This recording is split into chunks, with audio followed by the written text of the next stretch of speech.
Сказал на кассе, что покупаю антистресс от локдауна. Вот так крутить и смотрите, куда, когда. Пью кофе утренний вместе силы на Нарвских воротах. Вернулся с Валаама и теперь думаю, как срочно, что нужно делать, чтобы захватить мир? Что нужно делать? Думаю, купить большой лист, на нем нарисовать карту интеллекта и ругаться. Блин, сложно. Колесо прошло все испытания Валаама. Вообще, это огонь. Обычно вкусный там булочные сестры. А в универмаг Кировский, наверное, пойду в буквоед брать самую большую бумажку, которую найду. Что-нибудь типа в рулоне, может быть. Ну, в рулоне, наверное, только крабки продается. И какая-нибудь чертежная, может быть, калька. Проблема. Если брать акварельную в рулоне, это мне прям будет стоить нормально денег. Там меня настигла мысль срочно перейти уже на большой формат, чего я сижу туплю, вообще не понимаю. Нужно брать огромный формат, вешать на стену и прям рисовать на стене. Вот. Вот так моя радость в антураже. Тыдык. Бубум. Бубум. Сложил, поехал. За бумажкой. А как я люблю Питер, балдеж, переходы, красивые домики, огонь. И блондинки с классными ногами. Проблема, я что-то без маски не зайду. Ну, значит, сначала в аптеку. Добыча, теперь за бумагой. Та-дам!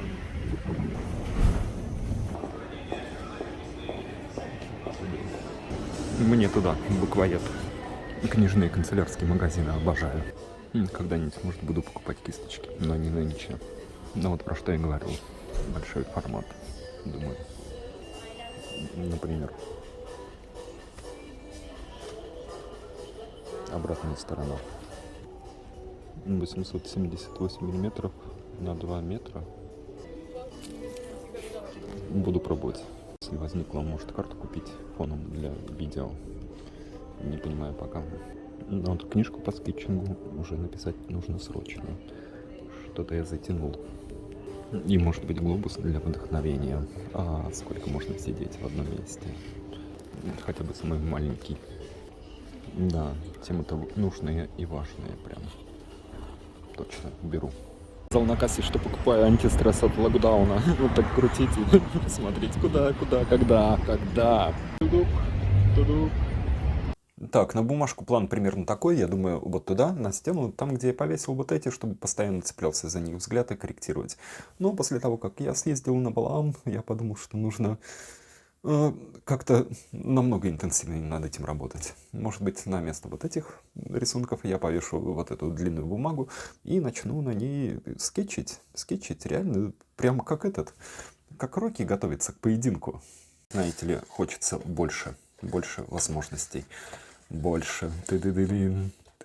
Так, знаете, по башке так тык-тык-тык-тык-тык.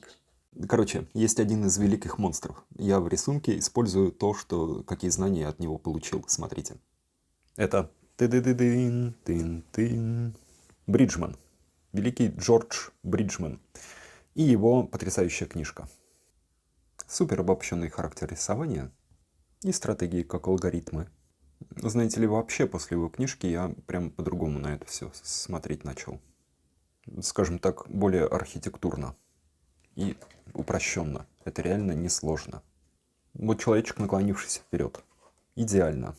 Идеально. Прям вот работа с массами, объемом, формой просто очень крутая.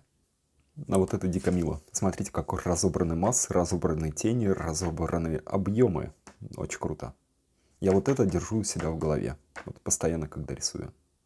И, кстати, вот этот момент держу в голове тоже. Важно. В общем, невероятно крутая книга. Дико рекомендую, сам постоянно пользуюсь. Если бы не вот он, я бы не понимал, как скетчить человеческую фигуру. В общем, вот он, Джордж Бриджман.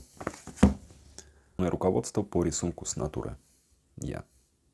Основательная книженция. Прорабатывать нужно. И мой план на этом начать прорабатывать те восхитительные материалы, которые мне привезла Наташа Ярощук из Рима. Мы вместе только что приехали, ну, ездили на Валаам, она поехала обратно в Италию, в Рим, а я поехал в Петербург. И она привезла мне много очень вкусных вещей, которых здесь трудно купить. И по ним будет обзорный ролик. Я ссылку оставлю в описании. Переходите, смотрите. И также нужно их срочно освоить. Срочно освоенные я буду класть на Boosty, мой сервис платный, где я прям все секретные штуки рассказываю. Ссылка тоже в описании. Смотрите, подписывайтесь. 400 рублей в месяц, огонь за мою информацию. Где вы еще такую возьмете? И, в общем, она мне дала пару мастер-классов на Валааме, и вот сейчас нужно это все переработать через практику. И я такой приехал прям заряженный. Свой скетчбук я практически не трогал. Я думал, я буду в нем много рисовать, но нет, я сразу перешел на формат А2 и на нем делал и наброски, и финальные работы. Но пока ехали на Метеоре, на каком-то кораблике. Это был не Метеор, потому что для Метеора была слишком высокая волна на Ладоге. Кораблик назывался Валаам, тоже непосредственно. Я доделал вот эту вот историю. Сейчас покажу вкратце. С Валаама там купили бумагу индийскую, баахонг, мы на ней рисовали. На самом деле классная бумага. И для разрезания склеек этой бумаги китайцы делают вот такие вот симпатичные лепестки. Ты делаешь так, в склейке, подсовываешь, разрезаешь, и прям это симпатично. В кармане обнаружил, вся бумага и рисунки там остались, а листик приехал со мной, да. Точно, я же там еще попробовал рисовать. Я купил себе Galaxy Note 21, да? Самсунговский. Это топовый флагман. И сейчас видео на него снимаю, почему там размытости всякие пришли. И дико удобно, много крутых вещей. И попробовал рисовать на нем. То есть, как на iPad. У него же стилус есть. И пробовал делать наброски с натуры. Я теперь сижу и думаю сейчас, как их присоединить к вот этому видео. Сейчас, может быть, разберусь. И тогда вы увидите вот эти вот наброски с помощью такого инструмента S Pen. Сейчас покажу. Ну-ка, вылезай. Тык-дык. Вот такая штука. Классная. Я не ожидал. Как интересно и прикольно им рисовать. И я рисовал с натуры, да. То есть сидишь, открыл телефон и чик-чирик, чирик-чирик-чирик. Мило. И нужно сказать, что мою технику рисунка, вот этот вот графический стиль, вот эта вот штука вот вообще никак не изменила. Вот я почему и порадовался. То, что я получаю на бумаге, бамс, я повторяю тот же алгоритм действий, делаю те же вот для меня правильные штучки, и плюс-минус такая симпатичная история получается на S-Pen, да. Сейчас попробую найти и присоединить к видео вот эти вот фрагменты. Я рисовал ранее, это все один и тот же проект, по нему виды, планы, размеры, идеи, концепции, общий единый стиль между домиками, малыми архитектурными формами. Это вид сверху, бассейн и вход в него. Так, тык-дык. Вот это паттерн для рисования архитектуры. И первый и второй этаж, нижний этаж. Вот такие вот симпатичные оконные проемы и арочные. Большая арочная структура, проход внутрь этой системы. Это разрез домиков, но над этим нужно еще работать, потому что я уткнулся в сложность подъема на второй этаж. Еще нужно подумать. Здесь любопытная история. И комбинации этих домиков в плане. И рисование тык-тык на автомате. И плюс часовня, которая окружена колоннадной галереей. Вот эта идея проекта. Нужно тоже думать. И плюс скульптура, малая архитектурная форма с ангелом. В бассейне, над бассейном, существующим бассейном. Там и форма домика, и форма малых архитектурных форм пергол с ангелом и без ангела. И другой вариант формы домиков, там где вот эта арочная структура, в отличие от традиционной, является закрытой стеклами непрозрачными. То есть люди там могут присутствовать, и их снаружи не видно. А общая импрессия создается, что как будто бы тут прям вот такая вот арочная. Так, я путаюсь с терминами. В общем, такая штука. А вот то, что я рисовал во время качки. Это, кажется, вот эту вот историю для разгона начал рисовать, повторять. Думал, как может работать система вот это вот тонких арок, не широких, полноценных, а более тонких, как неоклассика. Отрабатывал еще фигуру ангела, искал конкретику между высотами перголы, ну, посадил, короче, перголу на плечи, на уровень плеч ангела. И вот с этими высотами разбирался, как работают все эти пропорции. Ну, окей, это разобрался. Вот она, вид сверху. И что еще?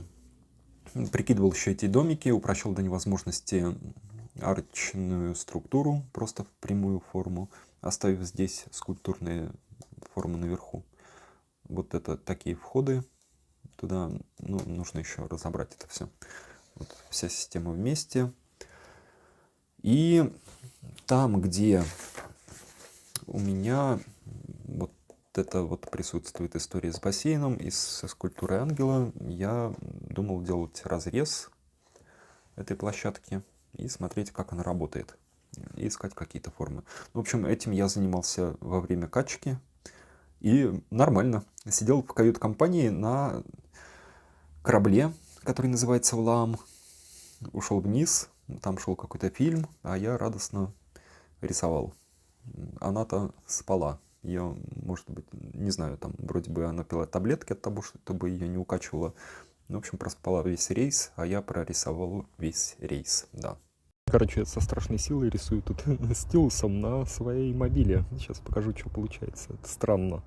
Это странно, но мне нравится. Тут прикладываю некоторые рисунки, которые сделал во время поездки, это в машине и на натуре.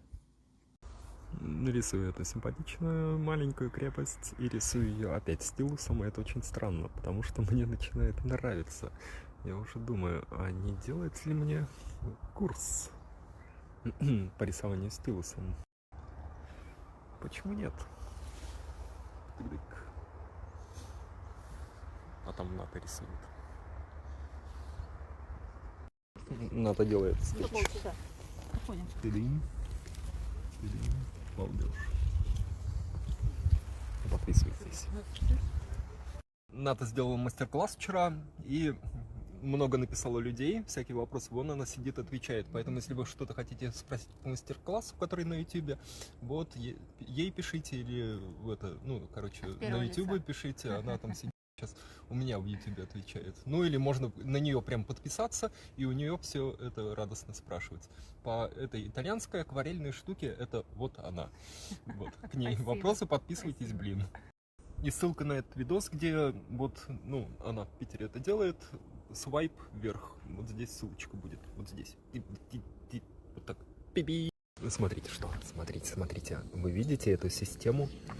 Там огонь, вот это ветрозащита, вот эта система газ. И вот Ната ездит по миру с такой штукой. Я, браво. И мой скетчбук, очень вы круто. помните. Так Блин, мне нравится. спасибо. Блин, все спят, а я фигачу еще. Вариант домиков. Тыдын. Тын. Тыдын. Такой. Но тоже уже сил нет прям.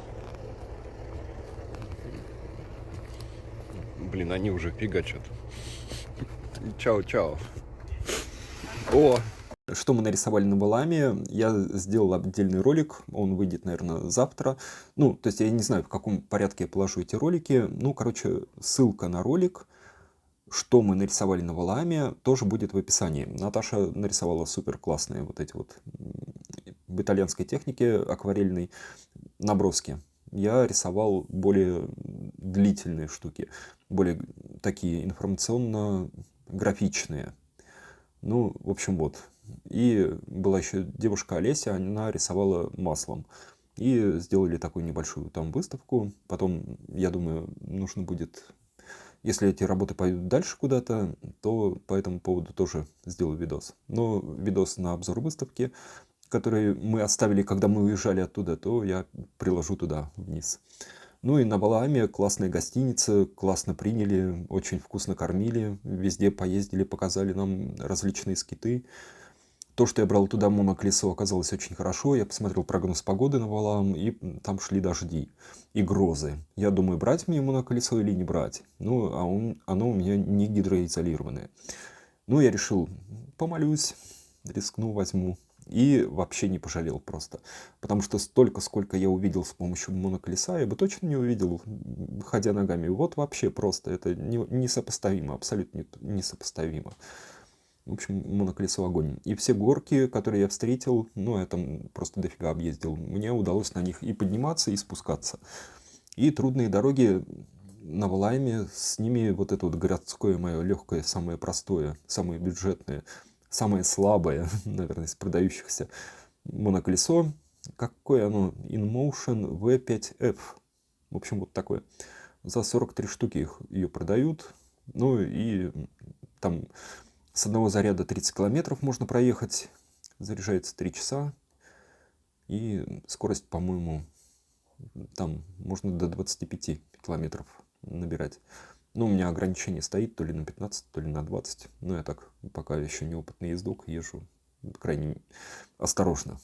Ну, в общем, с ним дико удобно. То есть ты подъезжаешь, ты тут же его просто одним движением ноги опустил на землю, и ты уже как бы пешеход. Все супер. Ты также его поднял и просто сразу поехал. И габариты — это габариты человека. И поднимается в горку, прет вообще без проблем. Была только одна дорога на Валааме, по которой я решил просто не ехать. То есть оно бы с ней справилось, но я боюсь, что я угробил бы шины, потому что там на дороге выпирают из земли очень много разломов с острыми такими плитами, краями и трещинами. Это дорога от главной дороги, основной дороги Валаамской, поднимающаяся небольшая дорога на Каневский скит. Она такая, там 1,5 метра, наверное, в ширину тропинка, очень такая вся в корнях и вся в камнях. Ну, то есть корни не очень страшно, а камни я просто боялся, что я пропарю колесо и как бы все, привет, дальше ходи пешком. Ну, решил, короче, не ехать по этой дороге. Все остальное оно прекрасно брало, там, вне зависимости от грунта, от покрытия дороги, от чего еще, ну, ямки, нормально, ты чуть приседаешь, и у тебя амортизатором становятся твои колени, и ты по ямкам едешь, ну, без проблем. Там вся в гравии дорожка, ну, как бы ищешь более-менее такой чистый кусочек, едешь по нему, да, офигенно. Если асфальт, супер. Если там проселочная дорога, супер. Если плитка, ну, тоже прям супер. Огонь. Всем рекомендую. Кальку радостно раздербаниваю. Тык-дык. Расковырять это все. Не кальку брал, а миллиметровую бумагу в надежде на то, что я могу рисовать на обратной ее стороне. Снимать видео и раздербанивать, конечно, не очень удобно. Но вы немножко вовлечетесь в этот забавный процесс. Тыдык, тыдык, тыдык, тыдык. В общем, смотрите, это обычная миллиметровка, и у меня как раз было допущение, что внутри белая бумага, я смогу рисовать. И сейчас я пойму, так ли это. Ну, в принципе, да. В принципе, да. Вот она белая. Это большой рулон. Порядком такой рулон. Ну да, можно так делать. Ну, рулон стоил мне 500 рублей. Я пытаюсь понять, это бюджетно или нет, или вообще нет. 600 рублей на самом деле, и вот если у вас есть какие-то идеи, где можно бюджетнее взять большой формат, только не крафт, то есть я не хочу с крафтом работать, может обои купить, как можно надыбать самым максимально бюджетным способом бумагу вот такого вот большого формата. Стеночку вместо вот этой вот штуки я повешу или вертикально, или горизонтально. Если вертикально, то отрабатывать человеческую фигуру в большом формате. Если горизонтально, то может быть вот эти вот истории. Это моя проектная графика. Вот в большом формате А2 висит на стене. И вот еще какие-то такие вот здесь лежат. Ну, то есть вот такой стиль рисунка. Прикольный, эффектный. Тын-тын. И вон там умный. В общем, буду держать вас в курсе, как мой личный прокач происходит. Может быть, ориентируясь на него, вы тоже сможете, получить пользу. И меня зовут Эдуард Кичигин. Уроки по моей графике. Тын-тын, вон как по той внизу в описании видео. Ссылка на сервис Boosty. Подписывайтесь. Месячный тариф 400 рублей. Супер бюджетно. Супер для моей графики. И ссылку на мастер-класс, на выставку Наташи и меня, и Олеси на Валааме я тоже положу под видео, как только я выложу оба этих видео. В общем, вот, переходите, смотрите, подписывайтесь. И тут будет сейчас клевый видос, и тут клевый видос. Смотрите, много информации интересной, и тут подписывайтесь. Меня зовут Эдуард Кичигин. Всем чао-чао, хорошего дня, огня.